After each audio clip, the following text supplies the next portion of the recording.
Well, hey there, Elevate friends and family. Great to have you with us today as here in Australia we enter a new financial year. And we're putting it out there that this could be a great opportunity to make some financial resolutions, some new financial year resolutions. And every year we teach a series on financial management. Financial management looking at principles and practices that God teaches throughout His entire Word.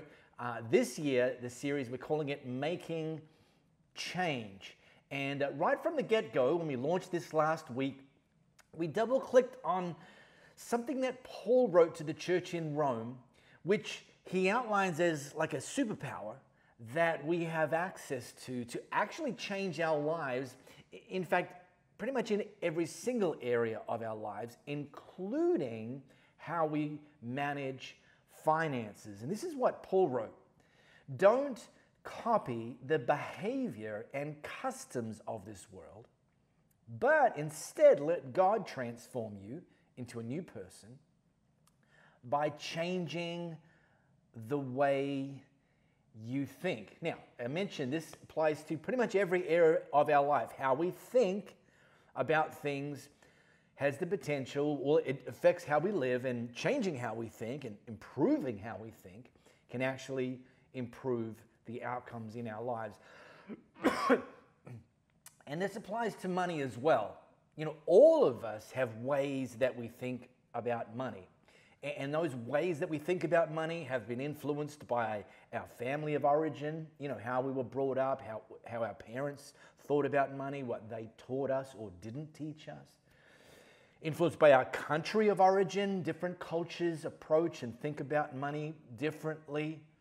Even our culture that we live in now, if it's a different one than the one we grew up in, will influence how we think about money, and experiences that we've had will actually impact, for better or worse, how we think about money. But the big challenge is, and the thing that we want to recalibrate every year when we teach a series on financial management, is to ensure that the way we think about money lines up with what God teaches us about managing finances. Because it's only when our thoughts and our approach lines up with God's instruction and God's principles that will ultimately experience His promises. So, it's a new financial year. We have the opportunity to trade up from inferior ways, from small thinking ways, from selfish ways, to God's better ways. And look, in case you missed it, God has a lot to say about managing finances. And what I'd encourage you to do, as well as joining us here every week as we teach through this series, is scan this code, and it's going to take you to a section in the Bible app called My Church.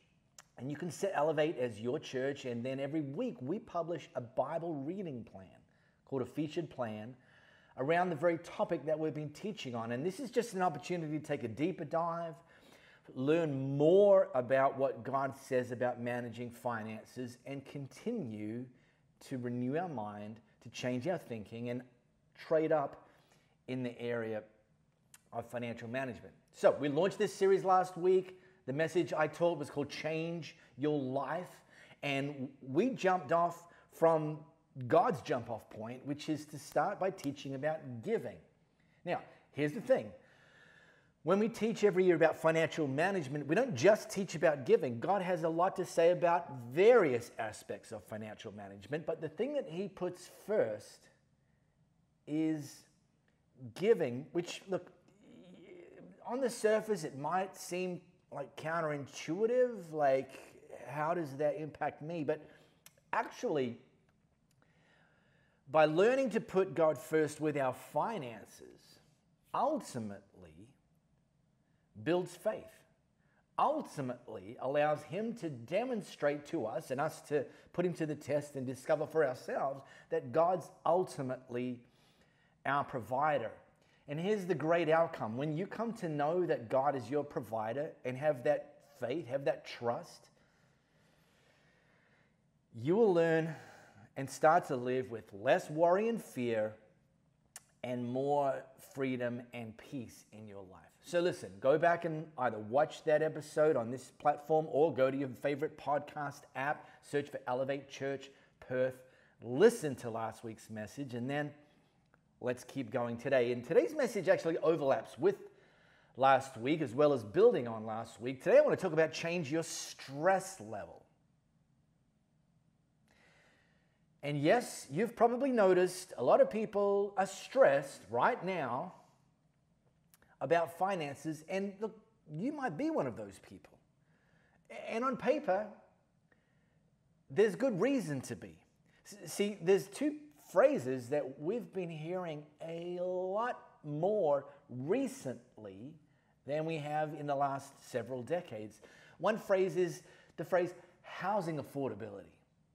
You know, with interest rates going up and opportunity to borrow, to buy a house going down, with rental prices increase and housing shortages, particularly here in Australia, a lot of people are stressed about housing affordability. Then, alongside that, another phrase we've been hearing a lot of is cost of living. Grocery prices going up, fuel prices going up, and on it goes.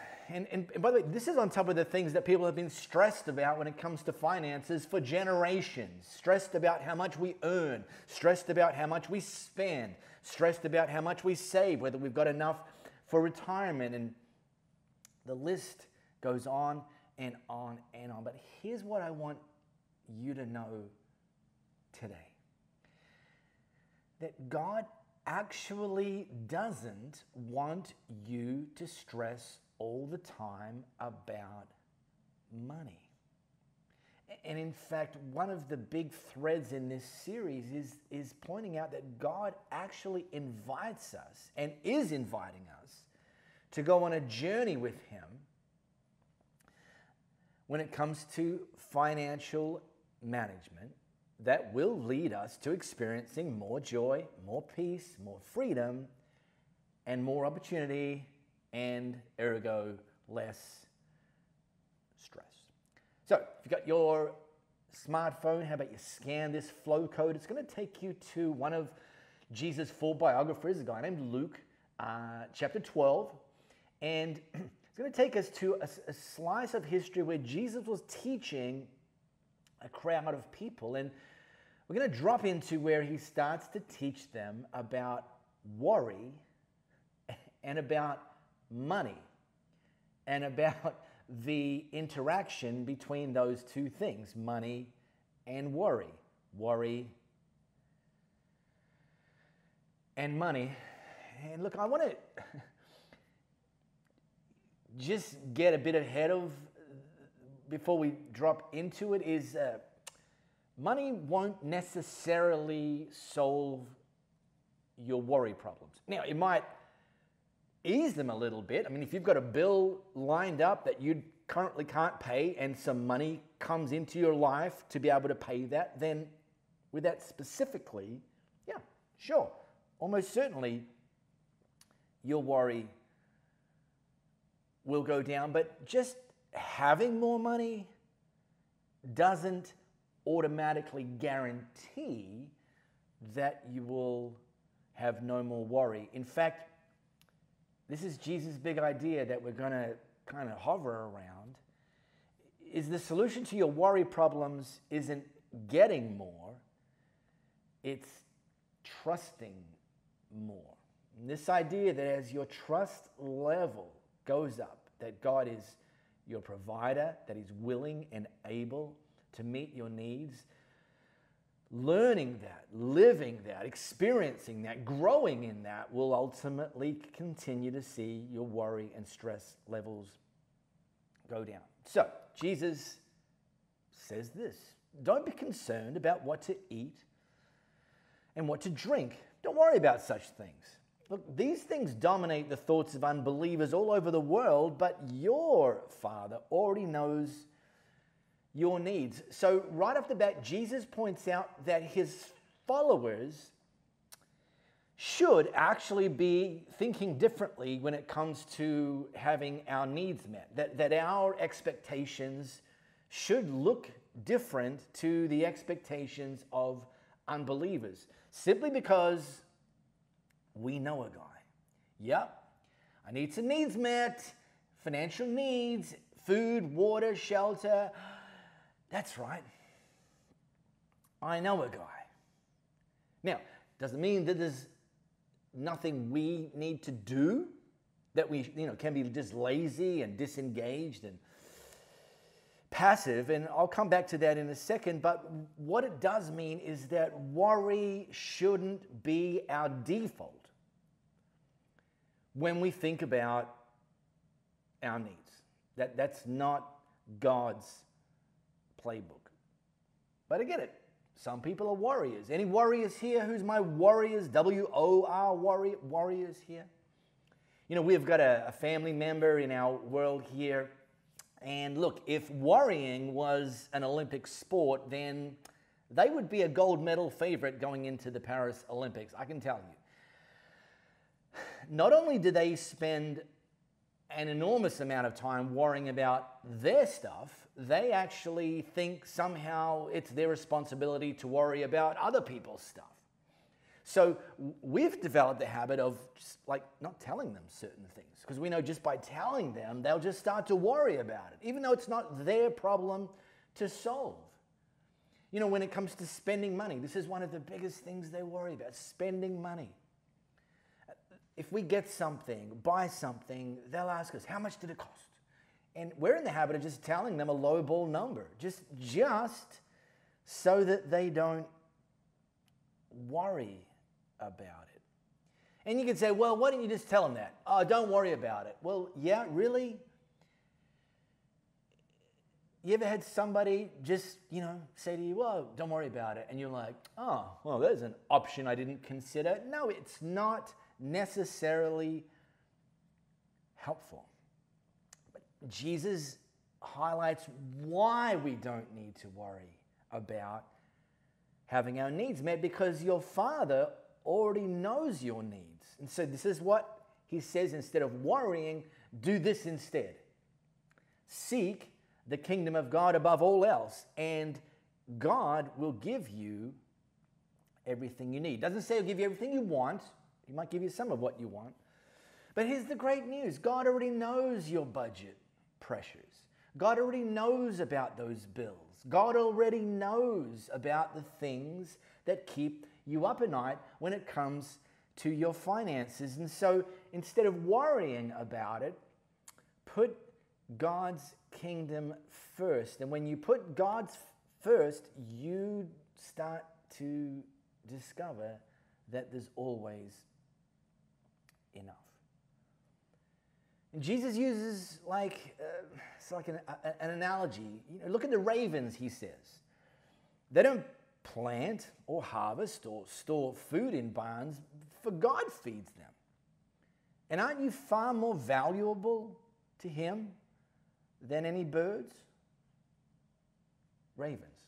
I have to admit, earlier in this week, I didn't know much about ravens. I know quite a bit about the Baltimore Ravens in the NFL, but as far as the bird ravens, I didn't know much about them, so I took a crash course in Ravenology 101, and one of the things I discovered is that in that culture, ravens and, birds in general, had very low value. In fact, in many cases, had almost no value, simply because they didn't produce anything. I mean, the things that had value were like cows and sheep and goats. They had value, but so Jesus picks out this thing that was considered almost of no value. Plus, in the Jewish culture that Jesus was teaching in, ravens would have also been considered unclean. Like, you shouldn't even touch them because they eat dead things. They're scavengers. They feed on the carcasses of dead animals. So Jesus picks this animal, ravens, that's low to no value, unclean, to say God even looks after them. So this same God who feeds them, you are far more valuable than a raven. So if God can and does feed them, how much more do you expect and can you expect God to take care of your needs? So look, the next time you see a bird out in the wild, a seagull scavenging on the beach, you see a pigeon over it, remind yourself that you're far more valuable than them.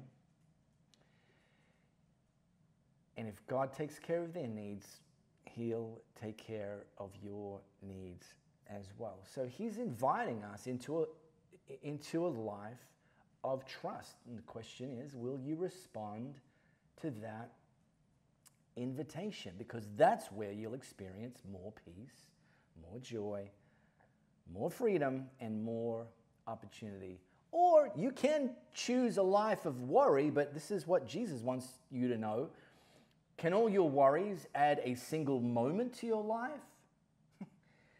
It's a rhetorical question, because the answer is no. In fact, worry actually subtracts moments from our life. You know, worry doesn't change tomorrow. It only ruins today. Like we trade in joy for worry. We trade in peace for worry. And Jesus is saying you don't need to live like that. Okay, back to Ravenology 101. So, God feeds them, but it doesn't mean they're passive. In fact, they're very industrious. They take action.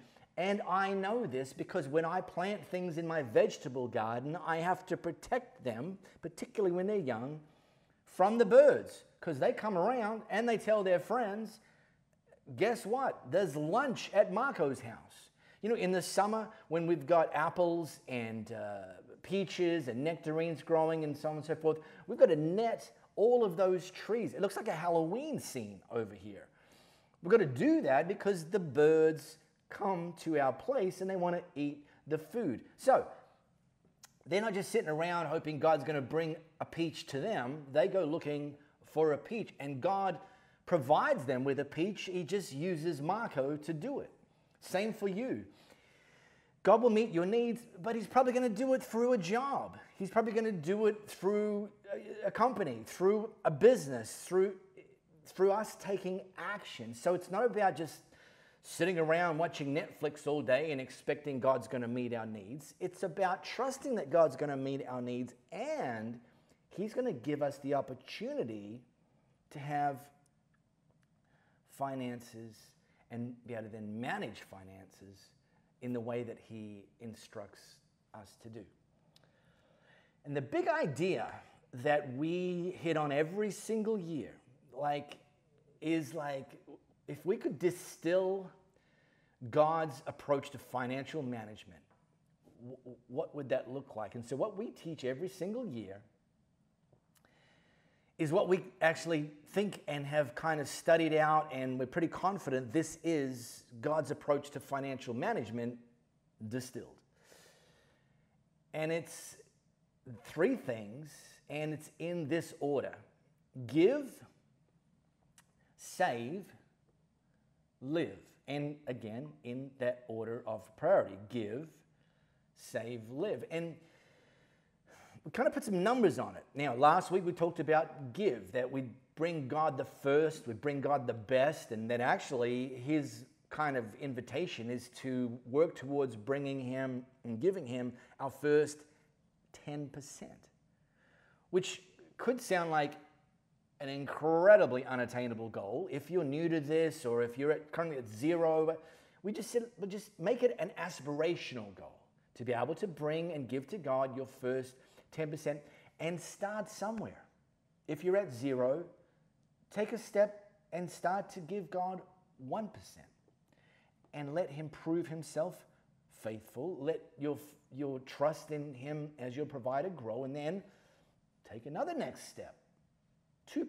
Now, if you're at 2% already, maybe time to take a next step. And this idea that working towards giving God your first 10% is great aspirational goal. Well, then there's this idea of saving 10%. And some of you are like, saving 10%? Are you kidding me?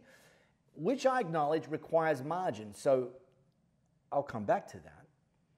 And then there's this idea, thirdly, of living. And learning to live off something around 80%, which I know. I mean, the government doesn't even know how to do that. Might seem like a pipe dream, especially in a culture that encourages overconsumption. It encourages us and baits us to spend more than we earn, to blur the line between needs and wants, where consumer debt is normalized. And, you know, if you can't afford it, just put it on the credit card. And if that credit card's maxed out, just get another credit card. And instead of living off 80%, some people start to live off 120%, and that's not good. Now, right now, there's a growing trend amongst Gen Z, called underconsumption. And if you go on TikTok and search the hashtag underconsumption core, like we're the underconsumption core, we've joined the underconsumption core, what you will see is Gen Zers posting videos of ways that they are, and primarily motivated by climate change and inflation, but making their dollar stretch further, making things last longer. Socks have a hole in them, learn to stitch them up. Got some perfume already, you don't need to go and buy another bottle of perfume. Wait till that perfume is nearly empty and then go and get a replacement bottle of perfume. And all these things. Now, if you're a little bit older than Gen Z, you might be sniggering right now because you know your grandparents didn't call this underconsumption, they called it survival. Your parents didn't call it underconsumption, they called it just being frugal, being wise. And hey, listen, I'm a massive proponent, and I'd like to think something of an exponent in frugality. This idea of living on less than you earn, of not needing to have the latest. I mean, you can, but you don't need to. Not needing to have the best, the most expensive, not needing multiples of certain things. I mean, how many t-shirts do you need, people? To hunt for bargains, to be willing to wait until you actually have the money before you buy the thing. To have actually defined enough, like I actually have enough of that thing, of those things. I don't actually need to buy any more. And ultimately, to ensure that you don't derive your value, like your personal value and your identity, from labels and brands and values and dollar amounts and perceptions.